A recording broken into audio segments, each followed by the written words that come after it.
हरे कृष्णा।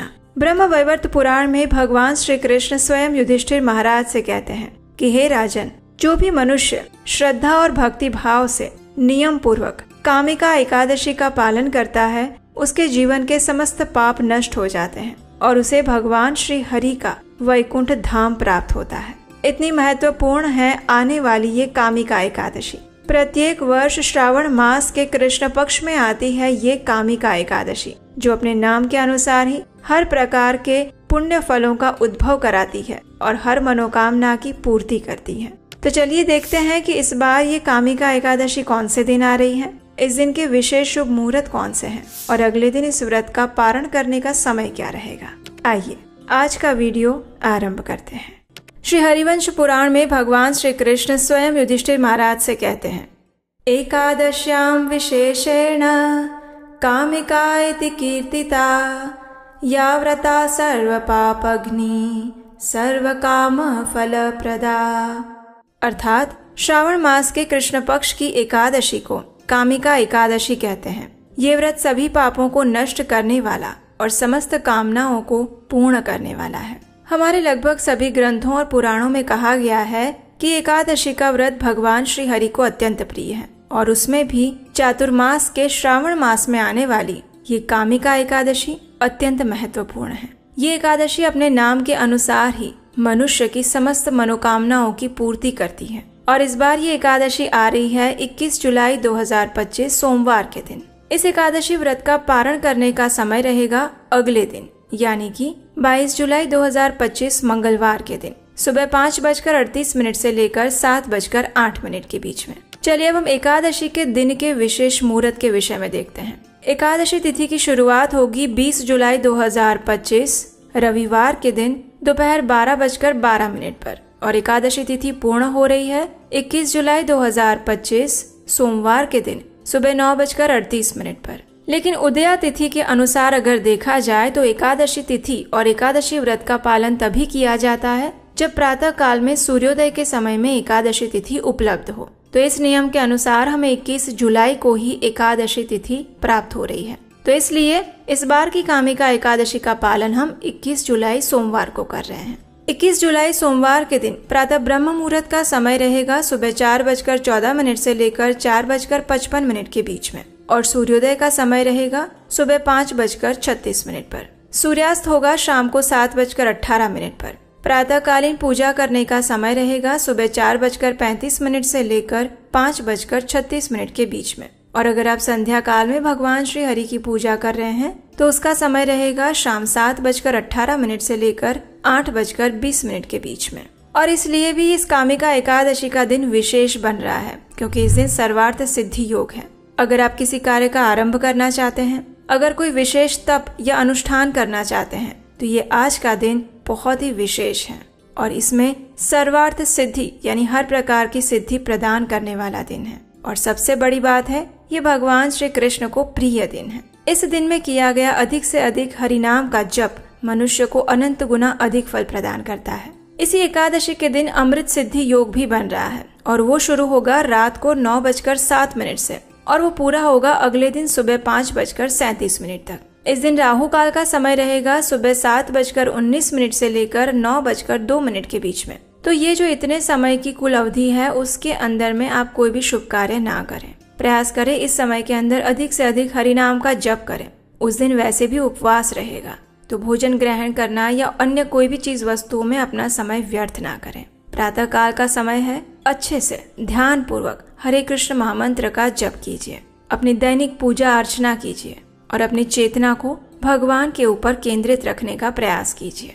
तो ये थी आने वाली कामिका एकादशी से जुड़ी हुई संपूर्ण जानकारी, विशेषकर उसके शुभ मुहूर्त और तिथि के विषय में। अब हम आपको बता दें कि इस बार जो कामिका एकादशी आ रही है वो थोड़ी विशेष है क्योंकि इसी दिन श्रावण मास का सोमवार भी पड़ रहा है। जी हाँ, आप में से कई लोगों ने श्रावण मास के सोमवार का या फिर 16 सोमवार का व्रत संकल्प भी लिया होगा। तो ऐसे समय में किसी के मन में प्रश्न आ सकता है कि भाई एकादशी और सोमवार दोनों एक साथ पड़ रहा है तो फिर कौन से व्रत का पालन किया जाए, सोमवार का व्रत रखें या फिर एकादशी का। तो अब इस परिस्थिति में क्या करना चाहिए?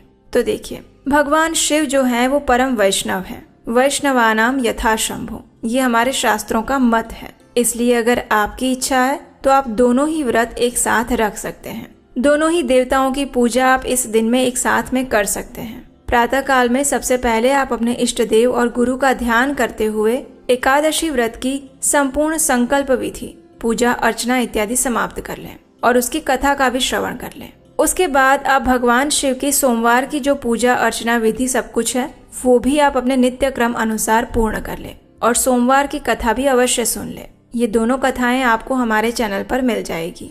कथा सुनने के बाद एकादशी और सोमवार का व्रत दोनों में एक चीज जो कॉमन है वो है उपवास रखना। तो वैसे भी हम सोमवार के व्रत में भी उपवास रखते हैं और एकादशी में भी रखते हैं। जो चीजें वर्जित होती है एकादशी में वही वर्जित होती है सोमवार के व्रत में। तो इस प्रकार से दोनों व्रतों का उपवास भी एक जैसा ही है। सोमवार के व्रत में ये होता है कि आप संध्या के समय में कुछ अन्न भोजन ले सकते हैं, लेकिन एकादशी के दिन आप अन्न भोजन भी नहीं ले सकते।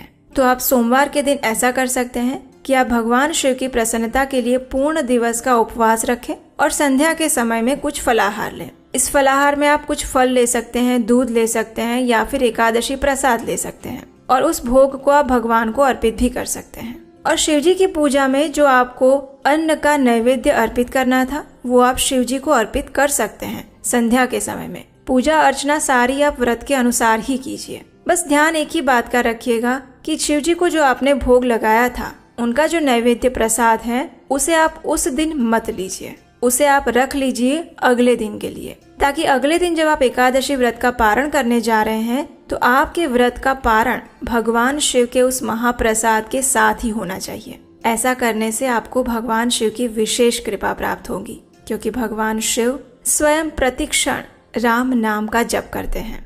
उन्हें भगवान विष्णु अत्यंत प्रिय हैं और वे परम वैष्णव हैं। तो इसलिए भगवान शिव की प्रसन्नता के लिए आप अन्न का प्रसाद सोमवार के दिन संध्या के समय लेने के बजाय अगले दिन प्रातः एकादशी का पारण करते समय उस प्रसाद के साथ पारण कर सकते हैं। ऐसा करने से आप देखेंगे कि आपको दोनों व्रतों का पालन करके भगवान शिव और भगवान श्री कृष्ण की अपार कृपा प्राप्त होगी और आपके जीवन में अवश्य ही कोई न कोई सकारात्मक परिवर्तन अवश्य आएगा।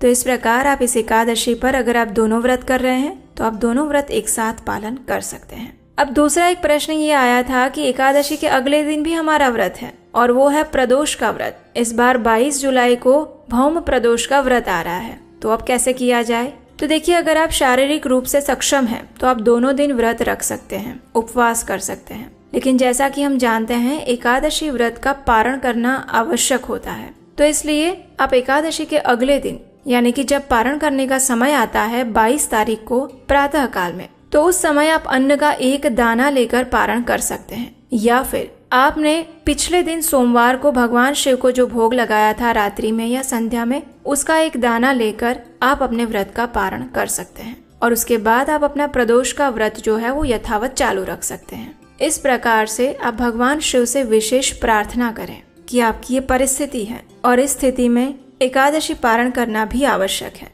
इसलिए आप इस अन्न के एक दाने के साथ सिर्फ पारण करने के उद्देश्य से ये दाना ले रहे हैं। इस प्रकार प्रेम पूर्वक भगवान से प्रार्थना करने से आपका प्रदोष का व्रत भी खंडित नहीं होगा और आप तीनों व्रत यानी कि एकादशी का व्रत, 16 सोमवार का व्रत और अगले दिन प्रदोष का व्रत, ये तीनों व्रत एक साथ में कर सकते हैं। अगर आपको शारीरिक रूप से कुछ बीमारी, थकावट या कमजोरी लगती है तो आप फल में लिए जाने वाले प्रसाद ले सकते हैं। एकादशी प्रसाद ले सकते हैं या फल ले सकते हैं, दूध ले सकते हैं, दूध से बनी हुई चीजें ले सकते हैं। लेकिन प्रयास करें कि ये चातुर्मास का समय है, जितनी तपस्या कर सकते हैं उतनी कर लीजिए। पूरे वर्ष भर तो हम वैसे भी अपने शरीर को चलाने के लिए बहुत सारी चीजें करते रहते हैं।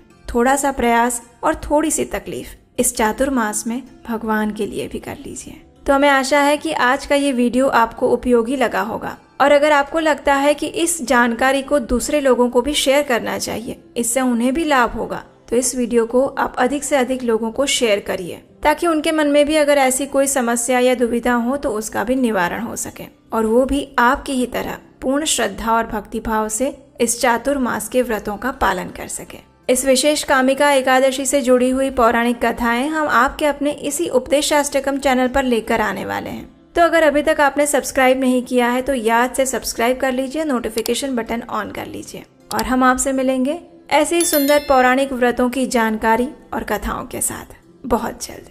हरे कृष्णा।